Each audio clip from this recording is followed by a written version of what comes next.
In 1971, Elon Musk was born in Pretoria, South Africa. As a child, he was quiet, introverted, and deeply immersed in books. During his school years, Musk was heavily bullied. By the age of 12, he had taught himself programming and created a video game called Blaster, which he later sold to a computer magazine, his first successful creation. In 1989, determined to build a bigger future, Musk left South Africa alone and moved to Canada at just 17 years old, beginning the journey that would eventually take him to Silicon Valley. After studying in North America, Musk was accepted into Stanford University in 1995 for a PhD program in applied physics. But during the rise of the internet boom, he made a dramatic decision, leaving Stanford after only 2 days to pursue entrepreneurship instead.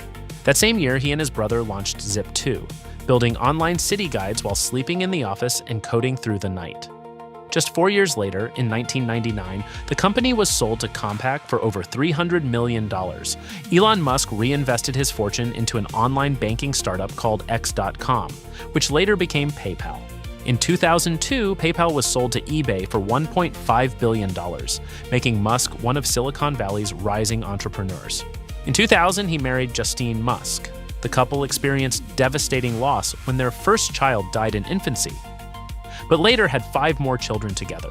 As business pressure intensified over the years, the relationship eventually collapsed and the couple divorced in 2008.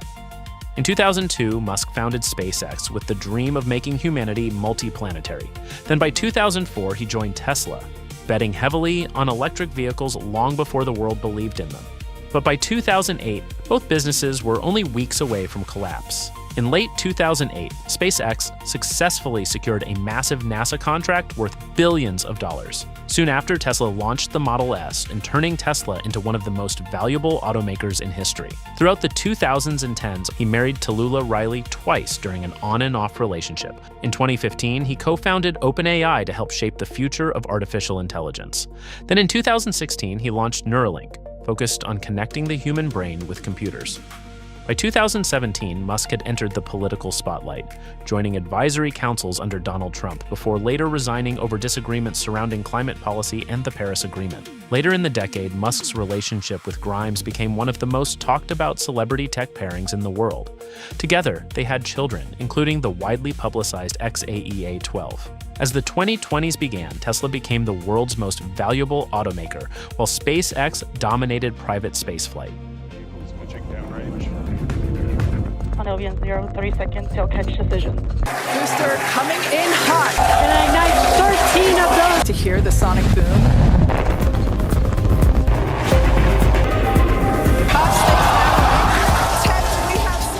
Then in 2022, Musk acquired Twitter for $44 billion, eventually rebranding the platform as X.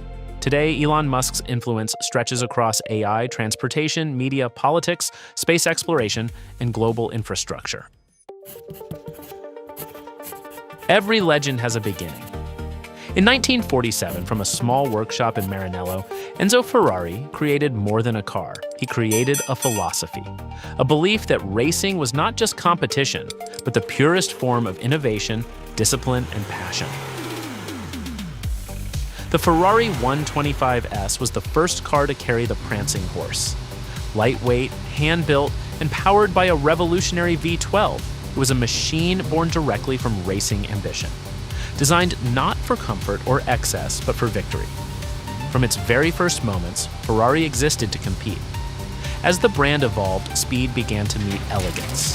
The 166 Inter and the legendary 250 series defined what a Grand Tourer could be, cars that carried racing DNA beneath beautifully sculpted bodies.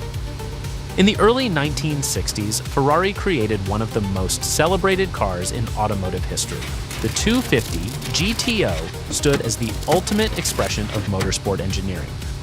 As performance increased, so did presence. Models like the 275 GTB and the Daytona pushed Ferrari into a new era of power and confidence. These were cars that combined breathtaking speed with timeless design, long hoods hiding powerful V12 engines, elegance wrapped around raw mechanical strength. In the 1970s, Ferrari changed everything once again.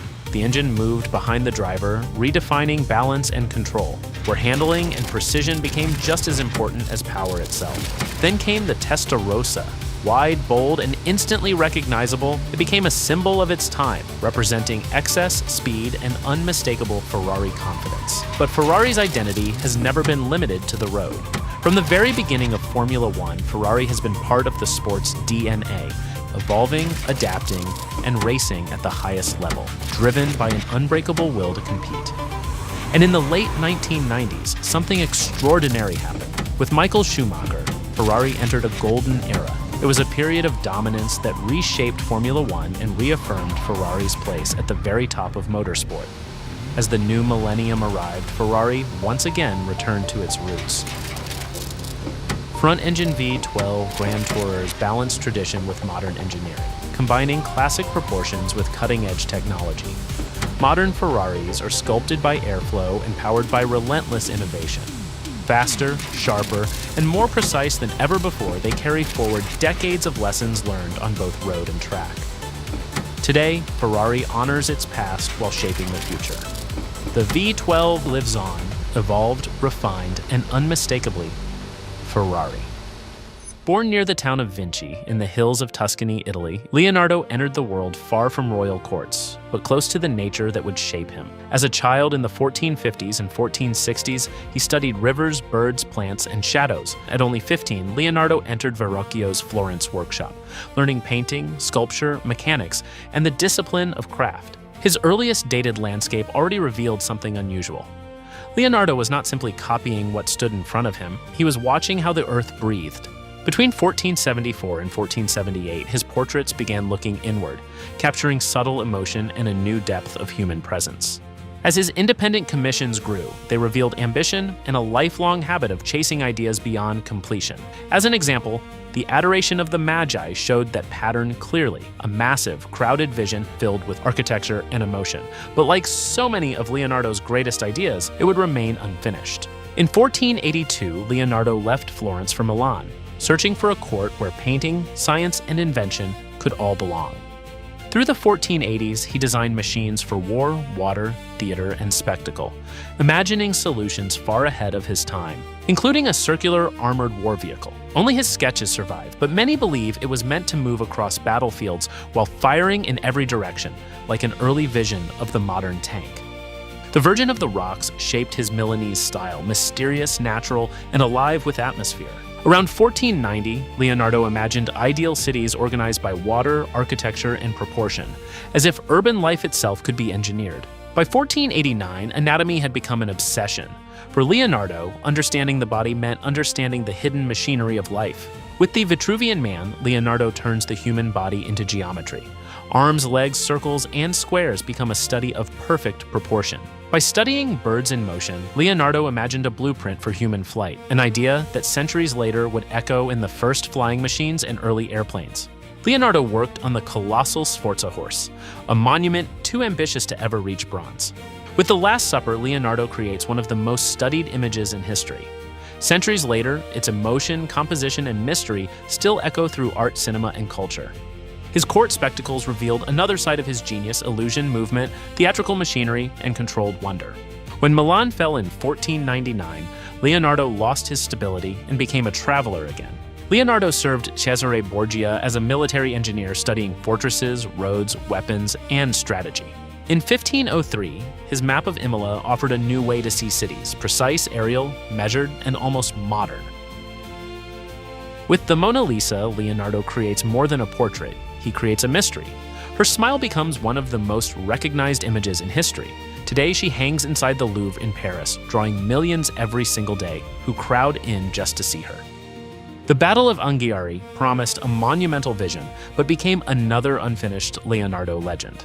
Leonardo's rivalry with Michelangelo becomes one of the great creative tensions of the Renaissance. They were not close friends, they were opposites. Leonardo, older, analytical, and obsessed with observation. Michelangelo, younger, intense, and driven by raw physical power. Leonardo returned to Milan under French rule, resuming studies, commissions, and restless experiments. His mind turned to water, geology, motion, and the invisible systems moving through nature. He studied the heart with startling precision, mapping its valves, chambers, and blood flow with an engineer's eye. In 1513, Leonardo moved to Rome under Medici patronage. There, he explored mirrors, optics, and strange machines, blending experiment, curiosity, and imagination.